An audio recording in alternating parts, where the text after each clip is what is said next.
నమస్తే, welcome to evening edition. నేను ప్రియా శర్మ. ముందుగా హెడ్లైన్స్ చూద్దాం. వైసీపీకి కౌంట్ డౌన్ మొదలైంది. జగన్ను ఓడించేందుకు ప్రజలు సిద్ధంగా ఉన్నారన్న చంద్రబాబు.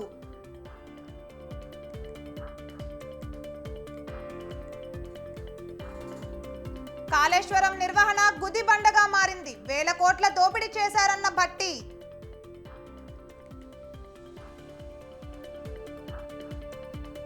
ఢిల్లీలో బీజేపీ జాతీయ సమావేశాలు. లోక్సభ ఎన్నికల్లో 370 సీట్లు గెలవడమే తమ లక్ష్యమన్న నడ్డా.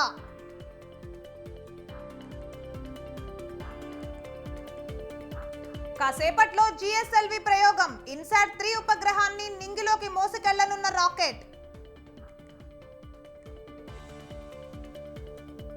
తమిళనాడు బాణసంచా ఫ్యాక్టరీలో పేలుడు. 10 మంది మృతి, పలువురికి గాయాలు.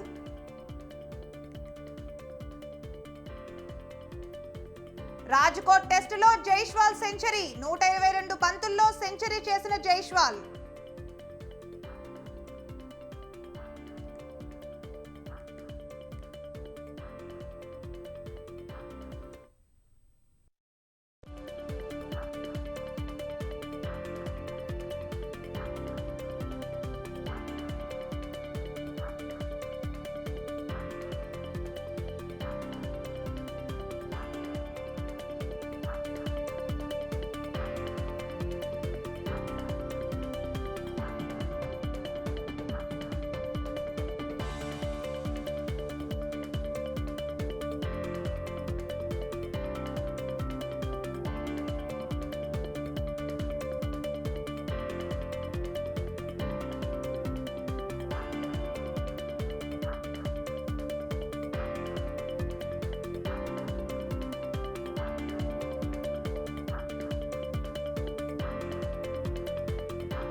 రైట్, బ్రేకింగ్ న్యూస్ చూస్తున్నాం. తమిళనాడు విరుద్ నగర్ లో భారీ అగ్ని ప్రమాదం జరిగింది. బాణసంచా తయారీ కేంద్రంలో మంటలు చెలరేగాయి.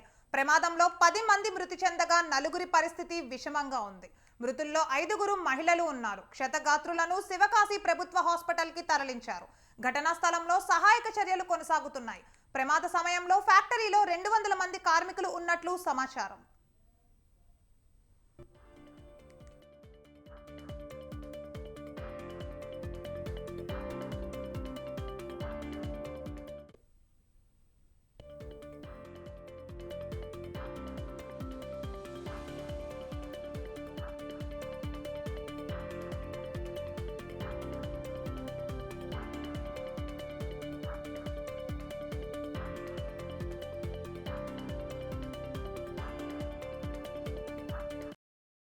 రైట్, బ్రేకింగ్ న్యూస్ చూస్తున్నాం. తమిళనాడు విరుద్ నగర్ లో భారీ అగ్ని ప్రమాదం జరిగింది.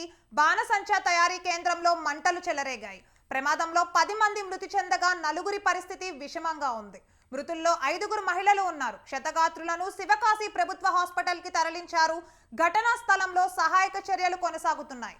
ప్రమాద సమయంలో ఫ్యాక్టరీలో 200 మంది కార్మికులు ఉన్నట్లు సమాచారం.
రైట్, బ్రేకింగ్ న్యూస్ చూస్తున్నాం. భారత అంతరిక్ష పరిశోధన సంస్థ మరో రాకెట్ ప్రయోగానికి సిద్ధమైంది. తిరుపతి జిల్లాలోని సతీష్ ధావన్ స్పేస్ సెంటర్ షోర్ నుంచి సాయంత్రం 5:35 జిఎస్ఎల్వి F-14 ప్రయోగించనుంది. ప్రయోగానికి ముందుగా నిర్వహించే కౌంట్ డౌన్ ప్రక్రియ నిన్న మధ్యాహ్నం 2:05 ప్రారంభమైంది. ఇది నిరంతరాయంగా 27:30 పాటు కొనసాగిన తర్వాత షార్లోని రెండో ప్రయోగ వేదిక నుండి నింగిలోకి జిఎస్ఎల్వి F-14 దూసుకు వెళ్ళింది.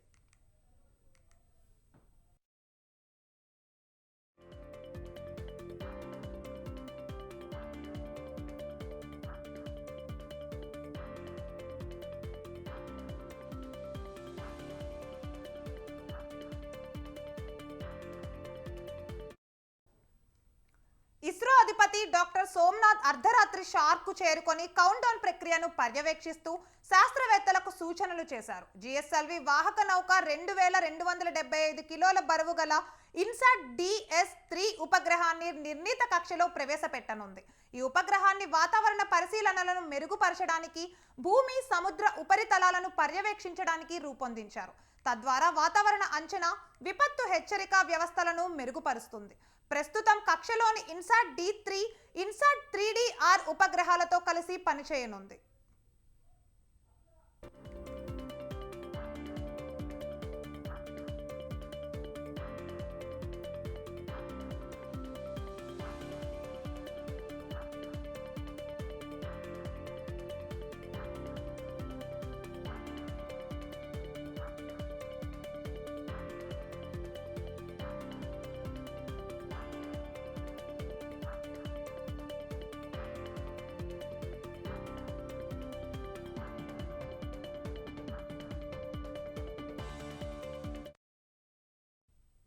తెలంగాణ నీటిపారుదల రంగంపై శాసనసభలో రాష్ట్ర ప్రభుత్వం శ్వేతపత్రాన్ని ప్రవేశపెట్టింది. నీటిపారుదల శాఖ మంత్రి ఉత్తమ్ కుమార్ రెడ్డి ప్రెజెంటేషన్ ఇచ్చారు. కాళేశ్వరం ప్రాజెక్టులో మేడిగడ్డ బ్యారేజ్ ఎంతో ముఖ్యమైందన్నారు ఉత్తమ్ కుమార్ రెడ్డి.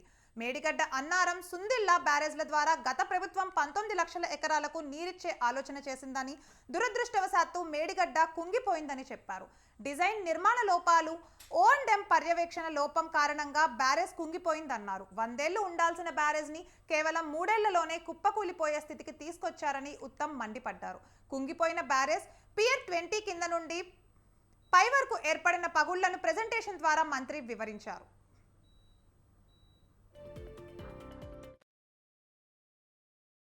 బ్యారేజు, కాళేశ్వరం ప్రాజెక్ట్ గురించి మాట్లాడుతున్నాం కాబట్టి మీకు తెలుసు, నిన్నగాక మొన్న CAG రిపోర్ట్ శాసనసభలో టేబుల్ చేయడం జరిగింది. Controller and auditor general of India is one of the highest constitutional bodies of India. వాళ్ళు సుదీర్ఘంగా కాళేశ్వరం ప్రాజెక్ట్ పరిశీలన చేశారు. అసలు యావత్ రాష్ట్రం, యావత్ దేశం అవాక్ అయ్యే విషయాలు, షాక్ అయ్యే విషయాలు ఈ కాళేశ్వరం ప్రాజెక్ట్ విషయంలో CAG రిపోర్ట్ ఇవ్వడం జరిగింది. CAG report has a great sanctity. తప్పనిసరిగా మా ప్రభుత్వం ఆ విజిలెన్స్ రిపోర్ట్పై, NDSA రిపోర్ట్పై, CAG రిపోర్ట్పై కఠినంగా చర్యలు తీసుకుంటామని చెప్పి కూడా మేము ఈ సభకు హామీ ఇస్తున్నాం. సభ్యులందరూ కూడా నిర్గాంతపోయే విషయం ఒకటి తెలియజేస్తున్నాను. అంటే కేవలం ఎలక్ట్రిసిటీ ఖర్చు, కాళేశ్వరం ప్రాజెక్టు పూర్తి స్థాయిలో నడిపించినప్పుడు, అన్ని పంపులు కూడా మరి పూర్తి స్థాయిలో నడిచినప్పుడు 10,374 కోట్లు electricity charges per year Kaleshwaram ప్రాజెక్టుకి 10,374 కోట్లు. ఇవి ఈ ఫిగర్స్ మేము సృష్టించలేదు అధ్యక్ష. ఇవన్నీ CAG చాలా జాగ్రత్తగా పరిశీలన చేసి వాళ్ళ రిపోర్ట్లు ఇవ్వడం జరిగింది.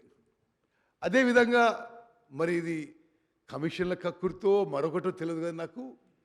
వాళ్ళు CAG ఏమంటారంటే, డిపార్ట్మెంట్ ఇంత ఆదరాబాదరగా తొందరపడి ఎందుకు వర్క్ ఇచ్చినా అర్థం కావడం లేదు. అంతకుముందున్న కాంగ్రెస్ ప్రభుత్వం తుమ్మడిహెట్టి దగ్గర doctor BR Ambedkar Pranahita Chevella project 38,500 కోట్లతో డిజైన్ చేసి 16,40,000 ఎకరాలకి కొత్త ఆయకట్టుకి నీళ్ళు అందించే ప్రపోజల్ తయారు చేయడం జరిగింది. 38,500 crores. వీరి ప్రభుత్వం వచ్చి గతంలో జరిగిన విషయాలని మరి పక్కన పెట్టి కొన్ని వేల కోట్ల పనులని ఇగ్నోర్ చేసి అదే ప్రాజెక్ట్ని కాస్ట్ని 38,500 కోట్ల నుంచి 81,000 కోట్లకి పెంచింది.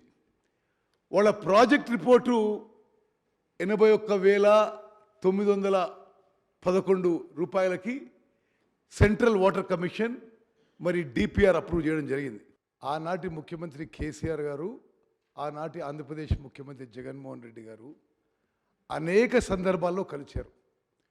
అనేక సందర్భాల్లో ఈ నీటి వాటాల గురించి చర్చించారు. ఈ రాయలసీమ లిఫ్ట్ ఇరిగేషన్ స్కీమ్ గురించి టెండర్ కాల్ ఫర్ అయినాక కేంద్ర ప్రభుత్వం నుంచి పిలుపు వచ్చింది, మీరు ఢిల్లీకి రండి, అపెక్స్ కౌన్సిల్ మీటింగ్ చేద్దాము అని.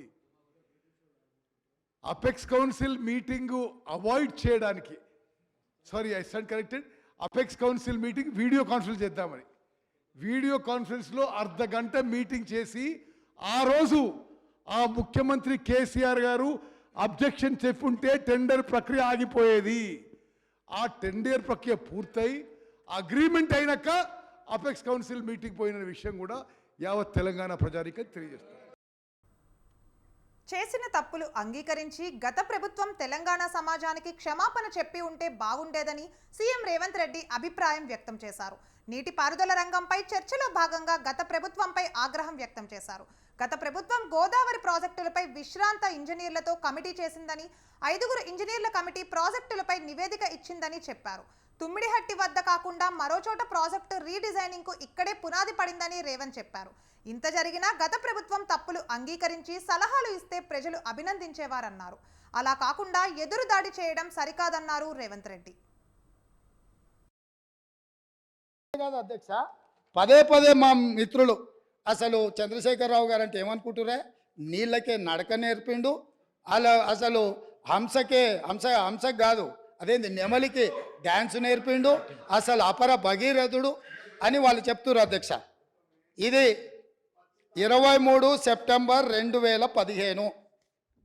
అధ్యక్ష తమరు చూడాలి, అధ్యక్ష తమరు చూడాలి, సభ్యులు చూడాలి.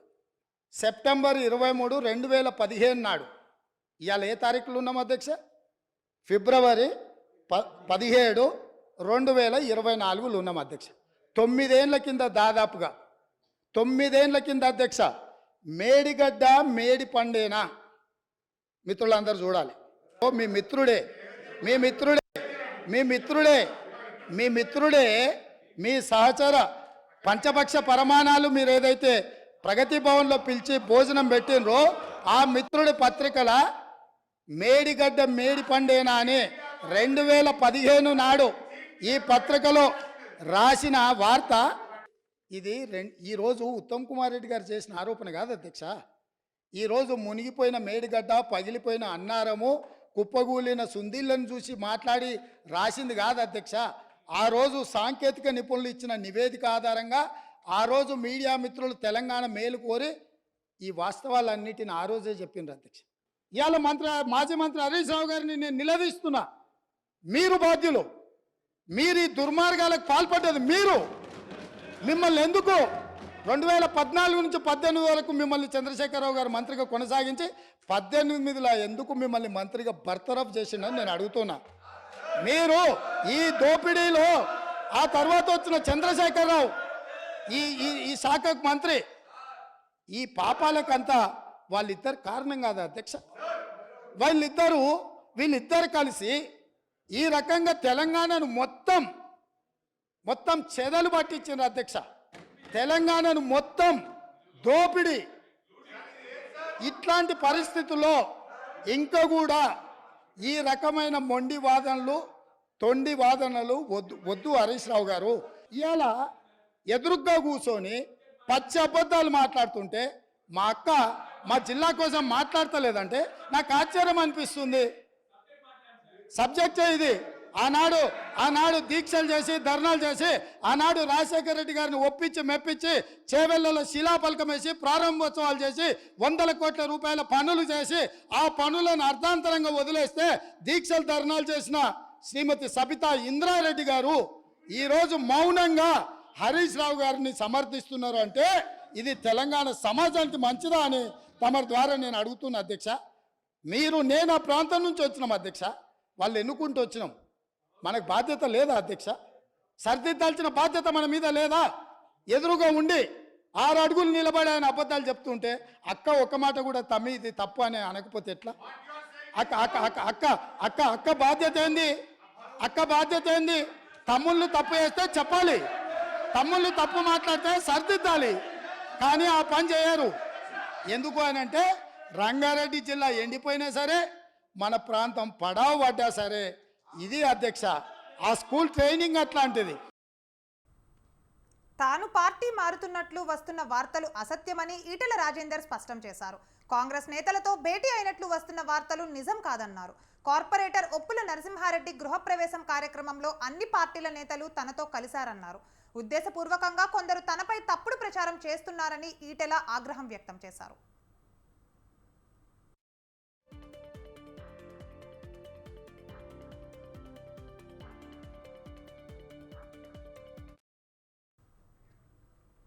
అధికార ప్రభుత్వం రైతుల్ని నమ్మించి మోసం చేసిందని టీడీపీ ఇన్ఛార్జి పొత్తూరి రామరాజు మండిపడ్డారు.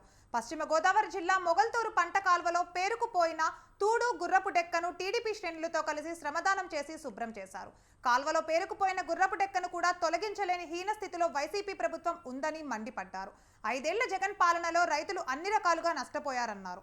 మరోసారి వైసీపీ ప్రభుత్వానికి పట్టం కడితే పచ్చని పంట పొలాలు ఎడారిగా మారే ప్రమాదం ఉందని ఆగ్రహం వ్యక్తం చేశారు.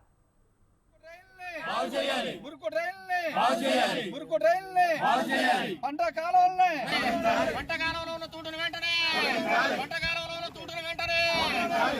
కాలువలను ప్రక్ష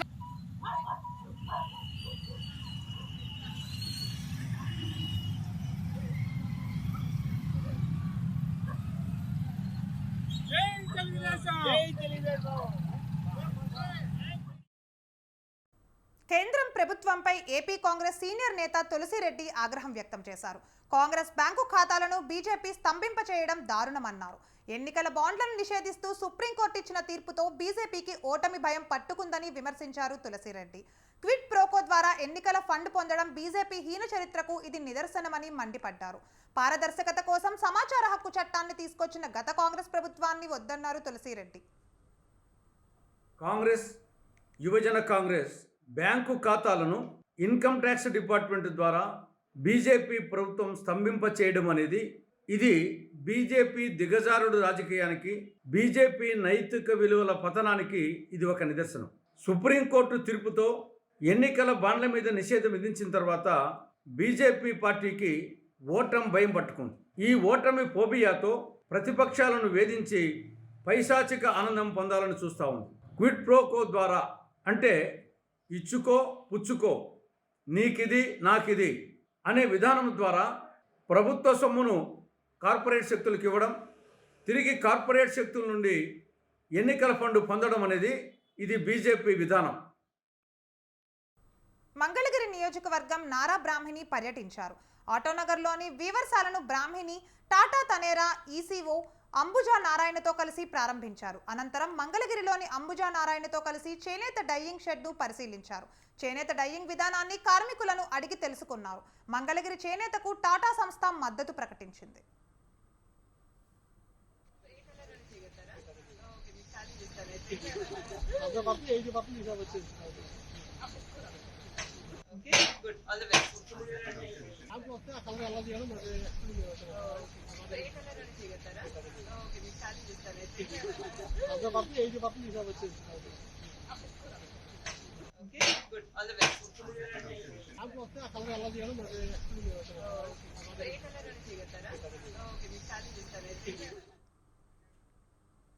ఈడీ అటాచ్మెంట్లో ఉన్న ఆస్తుల ఆక్రమణకు నౌహీరా షేక్ యత్నించింది. ఫిలిం నగర్ పరిధిలోని తోలి చౌక్ ప్రాంతంలో నౌహీరా షేక్ ఆస్తులు ఉండగా 2020లోనే ఈడీ అధికారులు వాటిని అటాచ్ చేసి స్వాధీనం చేసుకున్నారు.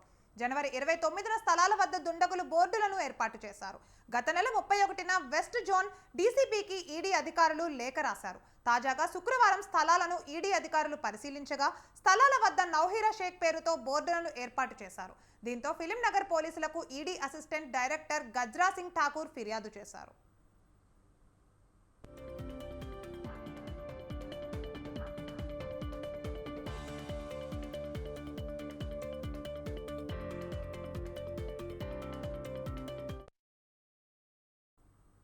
నవహీరా షేక్ పై బండ్ల గణేష్ కుమారుడు హీరేష్ పోలీస్ స్టేషన్లో ఫిర్యాదు చేశాడు. నవహీరాకు చెందిన ఇండని బండ్ల హీరేష్ బేరం చేసి 3 కోట్లు చెల్లించాడు. కొనుగోలు చేసిన ఇల్లు ఈడీ జప్తులో ఉండడంతో డబ్బు తిరిగి చెల్లించాలని నవహీరాను కోరాడు. డబ్బు తిరిగి చెల్లించకపోవడంతో ఫిలిం నగర్ పోలీస్ స్టేషన్లో హీరేష్ ఫిర్యాదు చేశాడు.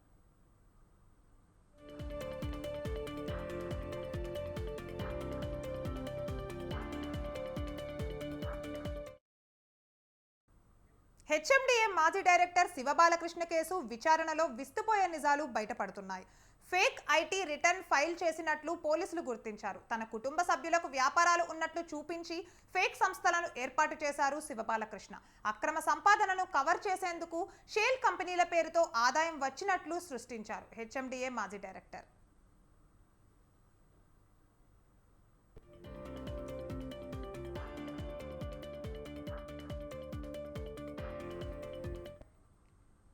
లిక్కర్ పాలసీ కుంభకోణం కేసుకు సంబంధించిన వ్యవహారంలో ఢిల్లీ సీఎం కేజ్రీవాల్ కోర్టు ఎదుట హాజరయ్యారు. ఈ కేసులో ఎన్ఫోర్స్మెంట్ డైరెక్టరేట్ చేసిన ఫిర్యాదుపై ఇటీవల కోర్టు ఆయనను సమన్లు జారీ చేసింది. ఈ నేపథ్యంలో ఆయన వర్చువల్ గా రౌస్ ఎవెన్యూ కోర్టు ముందు హాజరయ్యారు.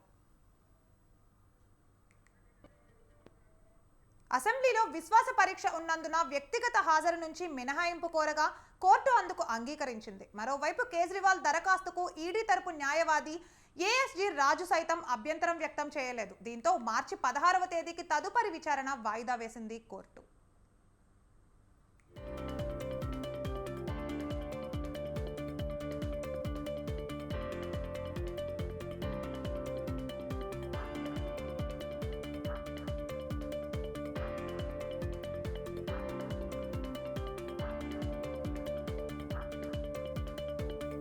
మరో లిక్కర్ కేసులో మనీ లాండరింగ్ కేసు కింద విచారణకు హాజరు కావాల్సిందిగా కేజ్రీవాల్కు తాజాగా 6వసారి ఈడీ సమన్లు జారీ చేసింది.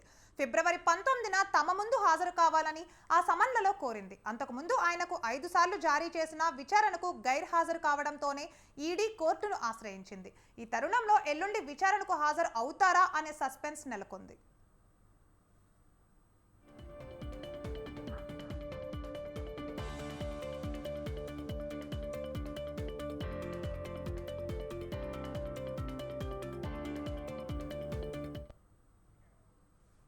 ఢిల్లీలోని పటేల్ నగర్ దయాబస్తీ సెక్షన్లో గూడ్స్ రైలుకు పట్టాలు తప్పింది.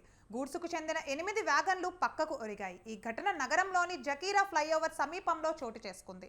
సంఘటనా స్థలం వద్ద సహాయక చర్యలు కొనసాగుతున్నాయని రైల్వే డీసీపీ మల్హోత్రా తెలిపారు.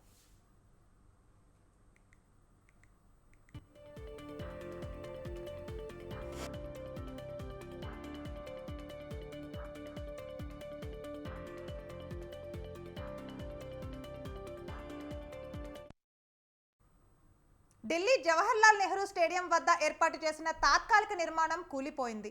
జవహర్లాల్ నెహ్రూ స్టేడియంలోని గేట్ 2 వద్ద వివాహ వేడుక కోసం ఏర్పాటు చేస్తున్న ఒక పండల్ కుప్పకూలింది. ప్రమాదంలో సుమారు 12 మంది గాయపడ్డారు. ఘటనా స్థలంలో ఢిల్లీ ఫైర్ సర్వీసెస్ సిబ్బంది సెర్చ్ అండ్ రెస్క్యూ ఆపరేషన్ చేసి గాయపడ్డ వారిని హాస్పిటల్కు తరలించారు.